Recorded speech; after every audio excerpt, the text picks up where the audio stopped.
Hello po, good morning po sa ating lahat. At ngayon ay pupunta na naman ako sa church dahil today is Sunday. At kagaya nga nung naipakita ko sa vlog na kami ang magluluto sa araw na ito. Tara guys, let's go!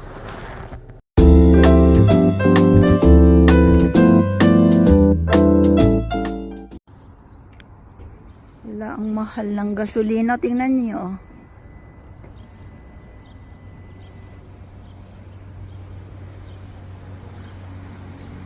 Napaka-araw po sa umagang ito. Merong party dyan, oh.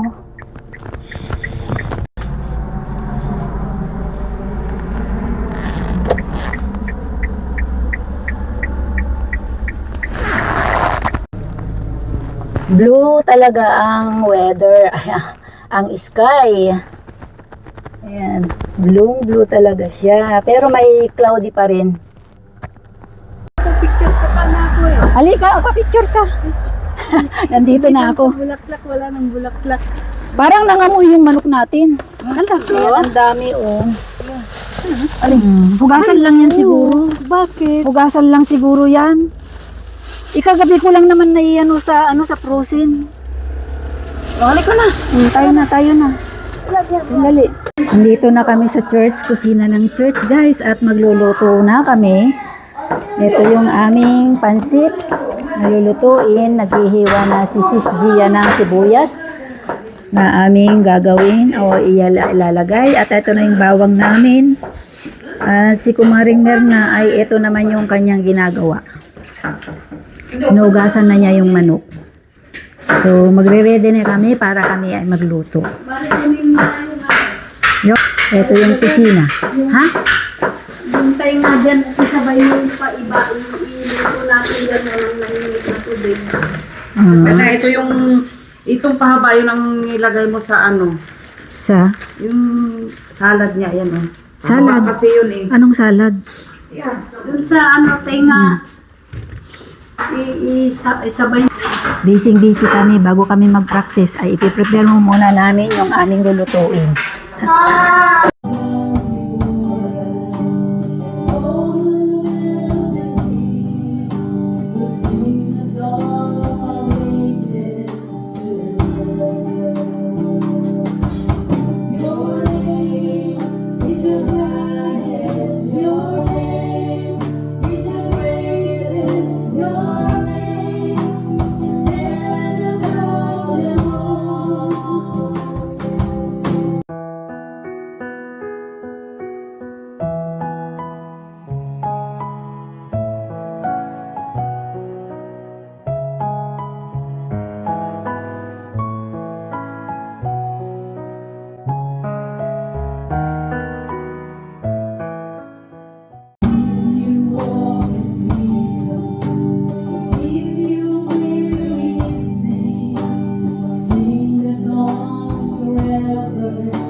Kaya habang nagpa-practice kami kanina ay nandito naman yung mga cooker namin.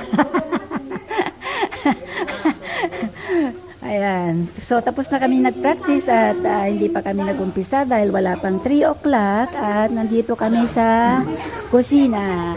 At nagpe-prepare pa pala sila. Ayan na yung adobo namin, Philippine adobo. At yung pansit. Si Sister Nimpa, ang cooker namin. Kasi busy kami. Nilagan na to. Nilagan mo na to. Nilagan na to para mabilis. Nilagan na. Baka makita nila ba? Oo. Hindi mamaya. Sila kakain ba? Oo, mamaya iyan mo na. Here. Ito, Brother. Plastic. Mamaya.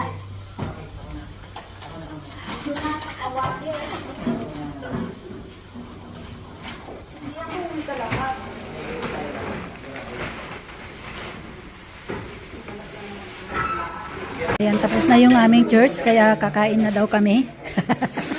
yung pansit. Yung pansit na niluto nila. Ang dali. Ayan yung adobo. At yung pansit. Ha? Asan na si Gia at saka Pwede kaya yan.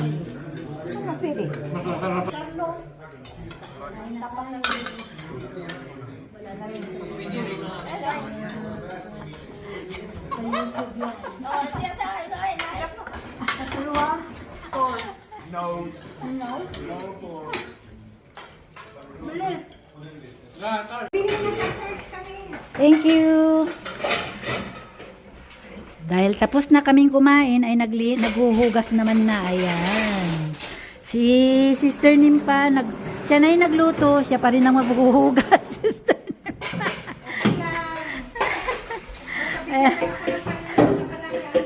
Ganon. Ayan, wala nang mga tao, kami na lang. Busy sila. Ayan, sabi. Busy. Sana wag nang ilagay yung Yes. Saan ko ilagay? Saan ko? Ha? Doon na.